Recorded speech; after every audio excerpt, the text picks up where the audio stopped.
আসসালামু আলাইকুম। শেষ ভিডিওতে আমরা ছিলাম ফেওয়া লেকে। ফেওয়া লেক থেকে অন্নপূর্ণার সৌন্দর্য দেখে আমরা ব্যাক করেছিলাম আমাদের রুমে। তারপরের দিন সকালবেলা যেভাবে প্ল্যান আর কি, তো আমরা প্ল্যান করলাম যে আমরা ডেভিস ফলসে যাব। ডেভিস ফলসে চলে গেলাম সকাল হতেই। ডেভিস ফলসে যদিও আপনারা প্রথমে এক্সিট দেখছেন, আসলে এটা এক্সিট শো করেছে যে আপনি বাম দিকে বের হবেন, কিন্তু আমরা ডান দিক দিয়ে যেয়ে বেশ কিছুটা নিচে নামতে হয়েছে আমাদেরকে। সিঁড়ি ধরে যাচ্ছি, তো সিঁড়ি ধরে যাওয়ার সময় দেখলাম যে যেটা সনাতন ধর্মাবলম্বী তাদের একটা টেম্পল। সিঁড়ি ধরে যাচ্ছি, অনেক দর্শনার্থী আপনারা দেখতে পাচ্ছেন, অনেক পর্যটক, দেশি বিদেশি অনেক। তো সিঁড়ি ধরে যাচ্ছি, সিঁড়ি ধরে যাওয়ার পর আস্তে আস্তে পানির যে শব্দটা না, এত সুন্দর, মানে এত মোহনীয় শব্দ, ছলছল করে পানি যাচ্ছে। আমরা ধীরে ধীরে আগাচ্ছি। ওখানে আমরা সকালেই চলে গিয়েছিলাম, যার জন্য ওরকম ভিড় এতটা ছিল না এবং মিষ্টি একটা রোদ ছিল। আমরা ধীরে ধীরে আগাচ্ছি, সবাই ওখানে যেয়ে দেখার চেষ্টা করছে এবং আশেপাশের যে পাহাড় এত সুন্দর, প্রকৃতি যে এত সুন্দর হতে পারে আসলে নিজের চোখে না দেখলে বিশ্বাস করা যায় না। তো ওখানে যাওয়ার পরে আমরা সেই ঝর্ণাটা দেখলাম, ডেভিস ফলস যেটা বলে। তো আমার মনে হয় যে এটা শীতকালে পানির ফ্লোটা একটু কম ছিল, তারপরেও যে এত সুন্দর শব্দ, এত সুন্দর তার রূপ, শব্দ, মোহনীয়। এরপর আমি চিন্তা করছিলাম যে এখানে ধরে বর্ষাকালে কী রূপ হতে পারে। বর্ষাকালে তো মানে পানির অনেক ফ্লো হবে নিশ্চয়ই, যারা বর্ষাকালে আসবেন তারা দেখতে পারবেন। তো এটার একটা মিথ আছে, ডেভিস ফলসে কিন্তু একটা মিথ আছে, সেই মিথ নিয়েই চলছে। এই যে পানি যে পড়ছে, পানি কিন্তু অনেক নিচে পড়ছে এবং পানি কোথায় যাচ্ছে এটা এখনও পর্যন্ত ওভাবে কেউ বের করতে পারে নাই। তো এখানে মিথ যেটা, সেটা হচ্ছে যে এখানে একজন, অনেকে বিশ্বাস করেন যে এখানে একজন দেবী আছে, সেই দেবীর হুইসপারিং যেটা, সেটাই পানি যে পড়ছে সেখান থেকে একটা শব্দ আসে, সেটা হচ্ছে দেবীর হুইসপার, এবং আশেপাশে এখানে একজন দেবী থাকে। তো সেটার নাম থেকে এটা আসলে আমার মনে হয় এটা ডেভিস ফলস হলেই ভালো হতো, কিন্তু আমরা এটা ইংলিশে উচ্চারণ করতে যেয়ে বলে ফেলি ডেভিস ফলস। তো যাই হোক, ওখান থেকে আমরা দেখে বের হয়ে আসলাম। আবার সেই পাহাড় বেয়ে আমাদেরকে উপরে আসতে হলো। মানে পোখারাতে আপনি যেখানেই যাবেন পাহাড় বেয়ে আপনাকে একবার নামতে হবে, একবার উঠতে হবে। তো এটার জন্য আপনার যথেষ্ট এনার্জি দরকার, আমার যেটা মনে হয়। আমরা ওখান থেকে বের হয়ে দেখলাম যে অন্নপূর্ণার একটা স্ট্রাকচার দাঁড় করানো আছে। মানে অন্নপূর্ণাটাই আমার মনে হয় পোখারাতে মেইন, মানে নেপালের মেইন আকর্ষণটাই হচ্ছে অন্নপূর্ণা। তো আসলে অন্নপূর্ণার যে কী রূপ হতে পারে সেটা ওখানে যে আমরা দেখতে পেরেছি, যেটা আমরা একটু একটু দেখি অনেক খুশি হচ্ছিলাম যে এই যে অন্নপূর্ণার মাথা দেখা যাচ্ছে, কিন্তু এটার যে কী রূপ। আর ডেভিস ফলসের বাইরে আপনারা কিছু ছোটোখাটো দোকান আছে এবং আমার মনে হলো যে অন্য জায়গার থেকে এখানে দামটা একটু কম। তো সেখান থেকে বের হয়ে আমরা যাচ্ছিলাম মহেন্দ্র কেভের দিকে। মহেন্দ্র কেভের দিকে যাচ্ছি, মানে পোখারাতে আপনি যেখানেই যাবেন দূর থেকে দেখেন সেই অন্নপূর্ণা, তারপরে ফিশ টেল যেটা ওরা বলছে মাছ পুচুরে, তো দেখা যাচ্ছে। মানে চতুর্দিকে ঘিরে রেখেছে পর্বতটা, এত সুন্দর। রাস্তাঘাটে আপনি যাবেন, যেখানেই যাবেন ওই পাহাড় ঘেরা, পর্বত ঘেরা জায়গাটা থেকে আপনার অপূর্ব সেই দৃশ্যটা দেখা যাবে। আর ঠান্ডা তো আছেই, মানে আর আপনার ওই বরফ দেখে না মনের ভেতরে অনেক ঠান্ডা একটা ভাব আপনি চলে আসবে যে না আসলে তো অনেক ঠান্ডা, অনেক ঠান্ডা। ঠান্ডা আছে, দুপুর থেকে ঠান্ডাটা একটু কম। তো আমরা সেই সুন্দর রাস্তা ধরে যাচ্ছি। আশেপাশের বাড়িগুলো দেখেন, বাড়িগুলো ওভাবে হয়তো বোঝা যাচ্ছে না, কিন্তু বাড়িগুলো এত ক্লিন, এত সুন্দর। বেশিরভাগ বাড়ি দোতলা, আর হাই রাইজ বিল্ডিং খুব কমই দেখেছি আমি পোখারাতে। তো দোতলার যে বাড়িগুলির স্ট্রাকচার আমার কাছে মনে হচ্ছে ছবির মতো।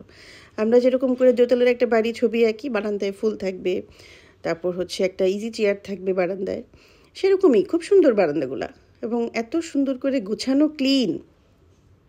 আর ওখানকার মানুষের শীতের পোশাক আমাদের শীতের পোশাকের সাথে কোনো মিলই নাই। তো যারা শীতের পোশাক ক্যারি করবেন না তাদের জন্য কিন্তু বেশ কষ্ট হয়ে যাবে। অবশ্যই সেখানে শীতের পোশাক আপনি দিনের বেলা যদি নাও পরেন, দুপুরবেলার পর থেকে বিকেল থেকে যে ঠান্ডাটা পড়ে তখন আপনাকে মাস্ট লাগবেই। তো শীতের পোশাক ভুলেও রেখে যাবেন না। তো আমরা যাচ্ছিলাম মহেন্দ্র কেভের দিকে। তো আসলে একটা জায়গায় যাওয়ার সময় না মনে হয় যে রাস্তা শেষ হতে চায় না। আপনি যখন ওখান থেকে ব্যাক করবেন দেখবেন যে রাস্তাটা শেষ হয়ে গেছে, কিন্তু যখন আমরা যাই তখন মনে হয় আর কতক্ষণ, মানে এটা তো বাচ্চারা মুখে বলে যে আর কতক্ষণ, কিন্তু বড়দের আসলে মনের ভেতরে ওইটা থেকেই যায় যে আরে আর কতক্ষণ, রাস্তা শেষ হচ্ছে না কেন, অনেক দূর মনে হয়। তো তারপর আমরা পৌঁছে গেলাম সেখান থেকে মহেন্দ্র কেভে। মহেন্দ্র কেভ হচ্ছে, এটাও কিন্তু পাহাড়ের ঢালুতে, পাহাড়ের নিচে আপনাকে হেঁটে যেতে হবে পাহাড় ধরে। তো সেখানেও অ্যাকচুয়ালি একটা মন্দির আছে। তো মহেন্দ্র কেভের ভেতরে আপনাকে বেশ খানিকটা পথ হাঁটতে হবে। এটা মেনলি একটা পাহাড়ের ভেতরে, পাহাড়ের ভেতরে এরকম একটা গুহার ভেতরে একটা মন্দির। তো এখানে অনেকেই যাচ্ছে, যারা বিশ্বাস করেন তারা যাচ্ছেন। তো হচ্ছে আমরা গেলাম এবং ভেতরে যে ঠান্ডা, অনেক ঠান্ডা, আর হচ্ছে পাথর বেয়ে বেয়ে পানি পড়ছে এবং ওই পানি পড়ে পড়ে পাথরের মধ্যে নিজের একটা স্ট্রাকচার দাঁড় হয়ে গিয়েছে। তো আমরা যাচ্ছিলাম, সবার সাথে আমরাও যাচ্ছিলাম। রাস্তাটা মানে ভেতরে যাওয়ার পথটা কিন্তু একটু দেখে শুনে যাওয়াই ভালো, কারণ হোঁচট খেয়ে পড়লে, এত মানুষ, হোঁচট খেয়ে পড়লে একটা অ্যাক্সিডেন্ট হওয়ার সম্ভাবনা খুব বেশি।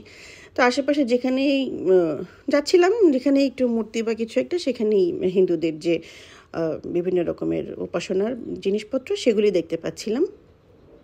তো ওখানে কিন্তু ইন্ডিয়ান মানুষজন অনেক বেশি, আমার যেটা মনে হলো, যারা যে মন্দিরের ভেতরে যাচ্ছেন দেখছেন। তো হচ্ছে আগে মনে হয় লাইট ছিল না, তো আমরা যাওয়ার পরে দেখলাম যে না, ভেতরে লাইট দেওয়া, লাইটের ব্যবস্থা আছে এবং রাস্তাঘাট বেশ পরিষ্কার, যাওয়া যাচ্ছে। কিন্তু নিচে একটু দেখে যাওয়াই ভালো। এদিকে আবার দুইটা টানেল আছে, তো অনেকে যায় ওই টানেলের দিকেও যায়, যারা বেশি সাহসী, যারা অ্যাডভেঞ্চার পছন্দ করে তারা যায়। তো আমরা গেলাম, আমরা ডান দিকে সবাই যাচ্ছে সেদিকেই গেলাম। যাওয়ার পরে আমরা দেখতে চাইলাম ভেতরে কী আছে, কিন্তু আসলে সেরকম কিছু না পাওয়াতে আমরা আবার ব্যাক করেছি, পুরোটা যাইনি। এরপরে আমরা গেলাম ভেগনাস লেকে। ভেগনাস লেকটা মানে আমার কাছে মনে হয়েছে বেস্ট। ফেওয়া লেকের কথা সবাই বলে, সবাই যায়। ভেগনাস লেকটা শহর থেকে একটু দূরে, যার জন্য আসলে ওভাবে কেউ যেতে চায় না।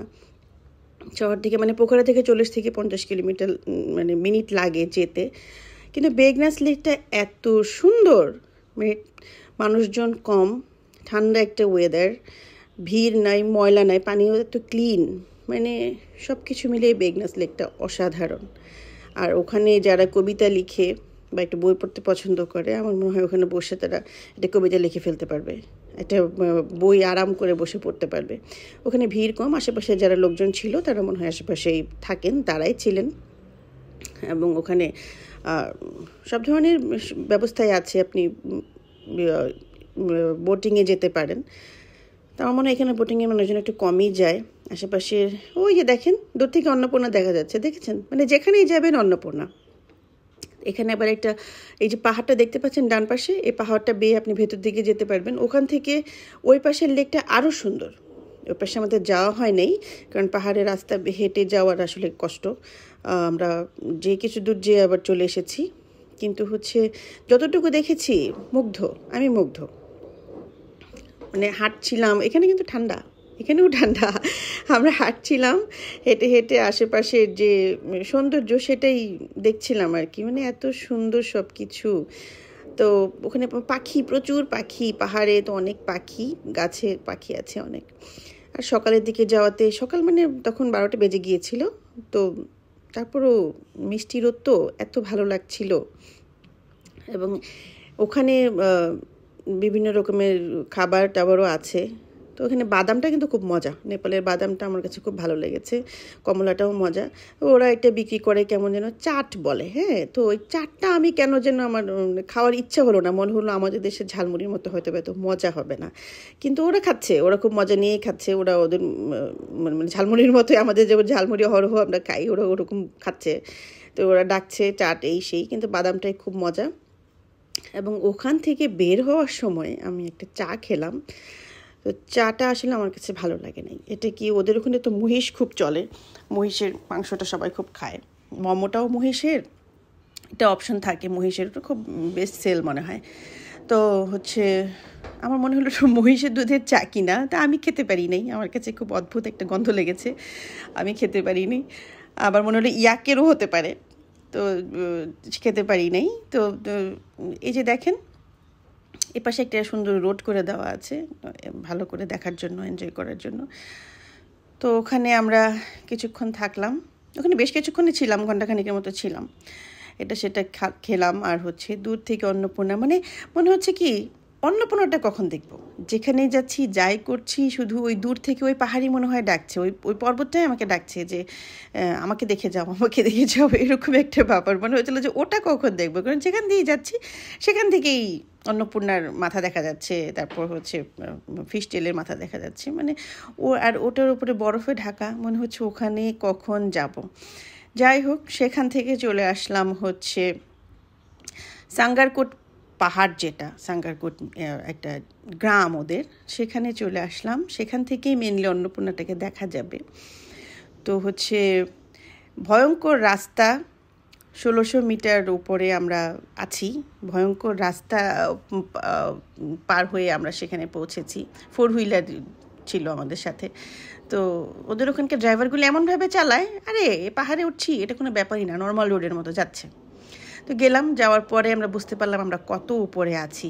সেখান থেকে আবার আরও প্রায় 150 সিঁড়ি বেয়ে আমাদেরকে যেতে হবে মেইন টাওয়ারে, যেখান থেকে আমরা অন্নপূর্ণাটাকে দেখব। তো সেখানে যাওয়ার সময় আমরা মানে কিছু দূর যাচ্ছি যে রেস্ট নিয়ে নিয়ে তারপরে ফাইনালি উপরে উঠেছি। অনেক কষ্ট, আসলে কষ্ট না করলে তো এত সুন্দর জিনিসটাও দেখতে পারতাম না। তো ওখানে ওটা দেখলাম পাহাড়ের উপরে ওরা একটা মন্দির তৈরি করছে। মন্দিরটা হচ্ছে গণেশ মন্দির। সেখানে এখনও কাজ শেষ হয়নি, কাজ চলছে। তো সেখানে দেখলাম যে সুন্দর একটা মন্দির তৈরি করেছে ওরা। পাহাড়ের উপরে যে এত সুন্দর করে মন্দির তৈরি করেছে, মানে এগুলা চিন্তা করতে গেলে না খুব লাগে যে পাহাড়ি মানুষের জীবনযাপন আসলে খুব কষ্টের। তো সেখান থেকে আমরা পুরাই দেখুন, পুরা পোখারা শহরটা দেখা যাচ্ছে, পোখারা ভ্যালে যেটা, সেখানে দেখা যাচ্ছে। এবং ওই পাহাড়ের উপরেই তারা রেস্টুরেন্ট করেছে। ওখান থেকে বিভিন্ন ভিউ আছে যে এখানে দাঁড়িয়ে আপনি দেখতে পারবেন, এই যে পুরা পোখারা শহরটা দেখা যায়। এবং মনে হয় যে ওখানে ছিলাম আমরা এত উপরে, সব কিছু ছোটো ছোটো খুব সুন্দর দেখা যাচ্ছিল। সেটাও একটা সৌন্দর্য, এত উপরে উঠে যে আশেপাশে ছোটো ছোটো পাহাড় গ্রাম দেখা যাচ্ছিল, খুব ভালো লাগছিল। তো আমরা ছিলাম সাঙ্গারকোটের হিলে, ওটাও একটা গ্রাম। সেখান এই যে দেখেন, সেখান থেকেই দেখা যায় আমাদের অন্নপূর্ণা। এত সুন্দর, আলহামদুলিল্লাহ, আল্লাহর কাছে কৃতজ্ঞ আমি যে আমাকে দেখার সুযোগ করে দিয়েছেন। তো মানে ওখানে অনেক ঠান্ডা, আমি নিয়ে গিয়েছিলাম। তো ওঠার পরে মনে হলো যে না, এত কষ্ট করে উপরে ওঠাটা আসলে সার্থক হয়েছে। এত সুন্দর দৃশ্য আপনি নিজের থেকে যতভাবেই দেখেন, এই দৃশ্য দেখা সম্ভব না। আপনাকে কষ্ট করে ওই পাহাড় বেয়ে উপরে উঠে তারপরেই দেখতে হবে ওনাকে, তাছাড়া আপনি এর আসল সৌন্দর্য আসলে দেখতে পাবেন না। এবং সবাই দেখছিল পাহাড়ের ওই পাশে সূর্য ডোবা, যে কুসুম, ডিমের কুসুমের মধ্যে সূর্যটা কীভাবে টুপ করে পাহাড়ের নিচে চলে যায়। আর আমি চিন্তা করছিলাম যে না, আমি এপাশেই দাঁড়িয়ে আমি অন্নপূর্ণার যে পাহাড় আস্তে আস্তে পড়ে গেলে সূর্যটা ডুবে গেলে কিভাবে দেখা যায়, আমি সেই কালারটাই দেখব। সেটাই আমি আসলে দেখছিলাম। আস্তে আস্তে সূর্যটা ডুবে যাচ্ছিল ওই পাশ দিয়ে, আর এই পাশ দিয়ে আমার অন্নপূর্ণার যে রঙটা আস্তে আস্তে চেঞ্জ হয়ে যাচ্ছিল। আস্তে আস্তে সে কীভাবে মানে চেঞ্জ হয় সেটাই আমার দেখার ইচ্ছা ছিল, এবং কালারটা কেমন হয় সেটা আমি নিজে দেখতে চাচ্ছিলাম। তো খুব সুন্দর, আলহামদুলিল্লাহ। আমরা খুব ভালো লেগেছে পোখারা শহরে এসে, প্লাস হচ্ছে আপনার এই অন্নপূর্ণাকে নিজের চোখে দেখতে পেরে, আল্লাহর এই সৌন্দর্য দেখতে পেরে আমাদের খুব ভালো লেগেছে। এরপর হচ্ছে আমরা ওখানে কিছুক্ষণ থাকলাম, সূর্য ডোবা দেখলাম। ওখানে থাকার পরে ওখান থেকে নেমে এসে তো নিচে একটু খেয়েছি, খাওয়া দাওয়ার পরে তারপরে আমরা আবার পাহাড়ের রাস্তা দিয়ে নিচে চলে গেলাম। নিচে থেকে চলে গেলাম আমাদের রুমে। তো রুমে যাওয়ার পরে আমরা প্ল্যান করলাম যে পোখারা তো দেখা শেষ, এখন আমাদের নেপাল যেতে হবে। নেপালের মেইন শহর যেটা আসলে কাঠমান্ডুতে যাব। তো কাঠমান্ডুতে যাই দেখার আছে, যে অন্নপূর্ণার যে সৌন্দর্যটা আমরা দেখেছি, এটার রেশ তো থেকে যাবে সারা জীবন, যেখানেই যাই যেভাবেই যাই, মানে এটাই হচ্ছে বেস্ট। তো ওখানে কাঠমান্ডুতে থাকার প্ল্যান ছিল আমাদের একদিন, আমরা একদিনই ওখানে থেকেছি। তো আশেপাশে যা ছিল সেটাও আপনাদের সাথে শেয়ার করব। তো হচ্ছে আপনারা আমাদের সাথেই থাকবেন, যেটা সুন্দর করে আমরা চেষ্টা করব যা দেখেছি যেভাবে দেখেছি আপনাদের কাছে এক্সপ্লেন করার। আর আপনাদের যদি মনে হয় যে আর কিভাবে কি করেছি বা কি হয়েছে, চার্জ কেমন ছিল, যদি কারো জানার ইচ্ছা থেকে আমাদেরকে কমেন্ট করতে পারেন, আমরা কমেন্টে জানিয়ে দিব। আর হচ্ছে নেপাল যাওয়ার পরে মনে হলো যে না, কাঠমান্ডু শহরে যাওয়ার পরে মনে হলো যে আমরা পোখারাতে আর একদিন থাকতে পারতাম। পোখারাতে আর অনেক কিছু দেখার কিছু ছিল, পোখারাতে আরেকদিন সময় দিলেই মনে হয় আমাদের বেশি ভালো হতো, বা আমাদের প্ল্যানের সময়টা আরেকটু বাড়ালে বেশি ভালো হতো। সব কিছু মিলিয়ে যেটা হয় যে ট্যুরের প্ল্যানটা আরেকদিন সময় বাড়িয়ে নিলে আমরা হয়তো বা পোখারার আরও যা যা ছিল সেভাবে আরও দেখতে পারতাম। তো আপনারা ওভাবেই প্ল্যান করে আসবেন, পোখারা একটু বেশি সময় থাকবেন, সেভাবে প্ল্যান করে এসে দেখবেন, তাহলে আমরা যেটা মিস করেছি আপনাদের হয়তো বা সেটা মিস হবে না, আপনারা ভালো করে দেখতে পাবেন। আবার এই যে সেই সাঙ্গারকোটের সেই ভয়ঙ্কর সিঁড়ি বেয়ে নিচে নেমে আসতে হয়েছিল আমাদের। তো এটা নামতে খুব ভালো লাগছিল, নামতে কিন্তু কোনো কষ্ট নাই, আসলে ওঠার সময় যে কষ্ট, নামার সময় তো কষ্ট নাই, আমরা দেখে দেখেই নামছিলাম। ওখান থেকেও আবার দেখা যাচ্ছিল পাহাড়ের যে রং, সেটাও দেখা যাচ্ছিল, খুব সুন্দর দেখা যাচ্ছিল। তো আমার মনে হয় যে সুযোগ থাকলে ঘুরে আসা উচিত, খুব সুন্দর জায়গা, খুব সুন্দর, যেটা আপনি নিজের চোখে না দেখলে, আমি যতভাবেই বর্ণনা করি সেটা আসলে বোঝা যাবে না। ক্যামেরাতে প্রকৃতির আসল রূপ সৌন্দর্য আসলে এতভাবে যেভাবেই বর্ণনা করা হোক আসে না, যেটা নিজের চোখে দেখলে বোঝা যায়। তো যাদের সুযোগ আছে আমার মনে হয় ঘুরে আসে ভালো, তাহলে আপনার আল্লাহর প্রতি কৃতজ্ঞতা আরও বেড়ে যাবে, যে এত সুন্দর করে আল্লাহ দুনিয়া তৈরি করেছেন, এত সুন্দর করে সৃষ্টি করেছেন সব কিছু। এই যে সেই পাহাড়ে সূর্য ডোবা, কি সুন্দর একটা রং। তো যাই হোক, আপনাদের সাথে আমার পোখারার এই অভিজ্ঞতাটা শেয়ার করে ভালো লেগেছে। তো এরপরে আমরা যাব কাঠমান্ডুতে। আমরা ছোট্ট একটা ছবি শেয়ার করলাম যাতে পরবর্তীতে আপনারা দেখতে পারেন। আল্লাহ হাফেজ।